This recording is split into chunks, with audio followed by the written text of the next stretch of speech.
नमस्कार, सुलगता सवाल में आपका स्वागत है और मैं हूं आपके साथ परवीन शेख।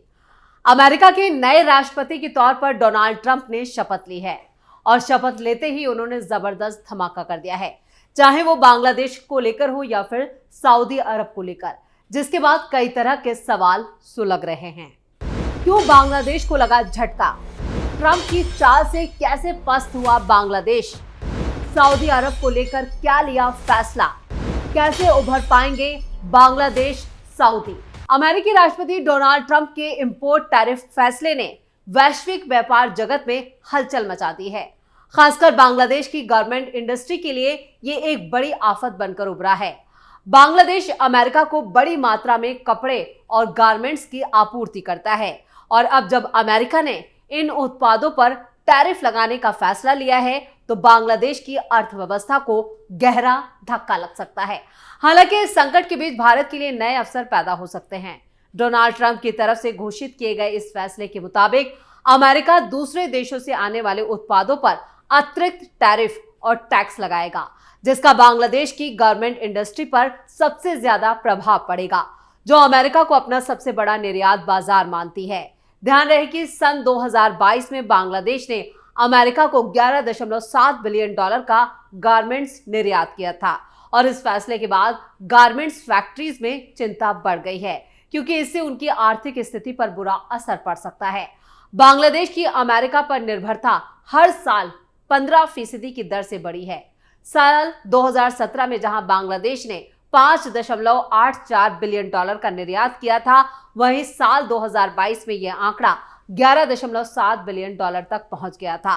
गारमेंट, स्वेटर और सूट फैब्रिक्स के निर्यात में बांग्लादेश का प्रमुख योगदान है।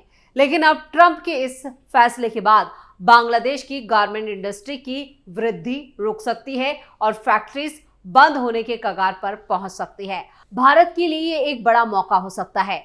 अमेरिका के नए टैरिफ फैसले के बाद भारत के पास गारमेंट्स के वैकल्पिक सप्लायर के रूप में अमेरिका के बाजार में अपनी हिस्सेदारी बढ़ाने का बड़ा मौका है। इसके लिए भारत को अपनी उत्पादन क्षमता बढ़ानी होगी और अमेरिकी बाजार में अपनी मौजूदगी को और मजबूत करने के लिए जरूरी कदम उठाने होंगे। डोनाल्ड ट्रंप के इंपोर्ट टैरिफ फैसले से वैश्विक बाजार में नई संभावनाएं और चुनौतियां सामने आई हैं। जहां बांग्लादेश को अपनी गारमेंट इंडस्ट्री के लिए एक नई रणनीति विकसित करनी होगी, वहीं भारत को इस मौके का फायदा उठाने के लिए अपनी तैयारी करनी चाहिए। यह फैसला वैश्विक बाजार पर लंबे वक्त तक प्रभाव डालने वाला है। दरअसल डोनाल्ड ट्रंप के इंपोर्ट टैरिफ फैसले ने वैश्विक व्यापार में बड़े बदलाव की संभावना को जन्म दिया है, खासकर उन देशों के लिए जो अमेरिका को बड़ी मात्रा में कपड़े और गारमेंट्स का निर्यात करते हैं। बांग्लादेश अमेरिका का एक प्रमुख गारमेंट आपूर्ति करता है और इस फैसले से सबसे ज्यादा प्रभावित होने वाला देश बन सकता है। इस फैसले के बाद बांग्लादेश की गारमेंट इंडस्ट्रीज को आर्थिक संकट का सामना भी करना पड़ सकता है। इससे हजारों श्रमिकों की नौकरियां भी प्रभावित हो सकती हैं। अमेरिका में बढ़े हुए टैरिफ के कारण बांग्लादेश की गारमेंट फैक्ट्रियों को अपनी उत्पादन लागत कवर करने में मुश्किल हो सकती है। इससे फैक्ट्रियों को बंद करने या कम उत्पादन करने की स्थिति जो है वो पैदा हो जाएगी, जो लाखों श्रमिकों के लिए रोजगार के संकट का कारण बन सकता है। बांग्लादेश की गारमेंट इंडस्ट्रीज में लाखों श्रमिक काम करते हैं और अगर इस कारोबार को बंद होने का खतरा होता है तो उसका सीधा जो मजदूर वर्ग है उस पर असर पड़ेगा, जिनके पास दूसरे विकल्प सीमित है। जहां एक तरफ बांग्लादेश की गारमेंट इंडस्ट्री को संकट का सामना करना पड़ सकता है, वहीं भारत के लिए ये मौका जो है वो उत्पन्न हो सकता है, एक बड़ा मौका हाथ लग सकता है। अगर बांग्लादेश अमेरिका में अपनी हिस्सेदारी खोता है तो भारत को इस मौके का फायदा उठाना चाहिए। भारत की गारमेंट इंडस्ट्री में उत्पादन क्षमता बढ़ाकर और क्वालिटी में सुधार करके भारत अमेरिका के लिए एक वैकल्पिक आपूर्तिकर्ता बन सकता है। भारतीय कारोबार को इस संकट का फायदा उठाने के लिए अपनी आपूर्ति श्रृंखला को मजबूत करना होगा। साथ ही नए व्यापारिक मौकों के लिए व्यापारिक समझौतों पर काम करना होगा। भारत के पास बांग्लादेश के मुकाबले कई कंपटीशन वाले जो फायदे हो सकते हैं। भारतीय गारमेंट कारोबार में बेहतर उत्पादन क्षमता, गुणवत्ता और एक मजबूत घरेलू आपूर्ति श्रृंखला है। इसके अलावा भारत को अमेरिकी बाजार में प्रवेश करने के लिए पहले से ही मजबूत व्यापारिक संबंधों और समझौतों को और मजबूत करना होगा। भारत को अपने उत्पादन की गुणवत्ता और समयबद्धता पर ध्यान केंद्रित करते हुए गारमेंट्स के क्षेत्र में अपनी हिस्सेदारी बढ़ाने की दिशा में कदम बढ़ाना चाहिए। ये फैसला सिर्फ बांग्लादेश या भारत तक सीमित नहीं है, बल्कि ये वैश्विक बाजार में कई अनिश्चितताओं और चुनौतियों को जन्म देगा। बढ़े हुए टैरिफ से दूसरे देशों को भी प्रभावित होने का खतरा है, जो अमेरिका को कपड़े यहां पर एक्सपोर्ट करते हैं। इससे विश्व व्यापार की गति पर असर पड़ सकता है और कुछ देशों के लिए ये निर्यात में कमी भी आ सकती है। भारत को इन संभावनाओं का सही इस्तेमाल करने के लिए अपने व्यापारिक सहयोगियों और सरकार के साथ मिलकर रणनीतिक फैसले लेने होंगे। भारत की तैयारी और उपाय। भारत को इस स्थिति का पूरा फायदा उठाने के लिए अपनी गारमेंट इंडस्ट्रीज के लिए कुछ जरूरी कदम उठाने होंगे। पहले भारत को अपनी उत्पादन क्षमता को बढ़ाने की जरूरत है, जिससे वो अमेरिका जैसे बड़े बाजारों की बढ़ती मांग को पूरा कर सके।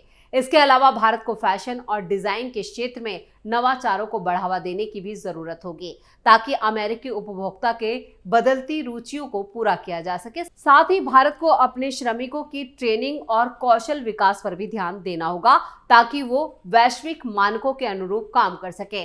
बांग्लादेश के लिए इस टैरिफ फैसले के बाद एक नई रणनीति बनानी होगी। बांग्लादेश को अमेरिका के बाजार पर निर्भरता कम करने के लिए अपने निर्यात बाजारों की विविधता पर ध्यान देना होगा और इसके लिए बांग्लादेश को अन्य विकसित जैसे यूरोपीय और एशियाई देशों के साथ व्यापार बढ़ाने की दिशा में कदम बढ़ाना होगा। इसके साथ ही बांग्लादेश को अपनी गारमेंट इंडस्ट्री को और ज्यादा स्वचालित और तकनीकी रूप से सक्षम बनाने की कोशिश करनी होगी। डोनाल्ड ट्रंप के इंपोर्ट टैरिफ फैसले का सिर्फ बांग्लादेश और भारत तक ही सीमित प्रभाव नहीं रहेगा, बल्कि ये वैश्विक व्यापार और व्यापारिक संबंधों पर भी गहरा असर डालेगा।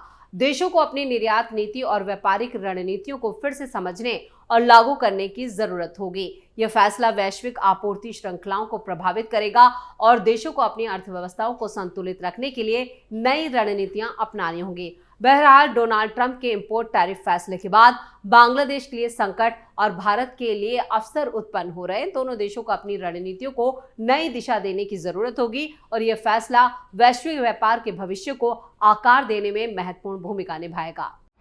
सऊदी को लेकर क्या बदलेंगे समीकरण? अमेरिकी राष्ट्रपति डोनाल्ड ट्रंप ने कहा है कि वो फिर से पहला विदेशी दौरा सऊदी अरब का कर सकते हैं, लेकिन इसकी कीमत देनी होगी। दरअसल 2017 में डोनाल्ड ट्रंप जब पहली बार अमेरिका के राष्ट्रपति बने थे, तब ट्रंप ने परंपरा तोड़ते हुए अपना पहला विदेशी दौरा सऊदी अरब का किया था।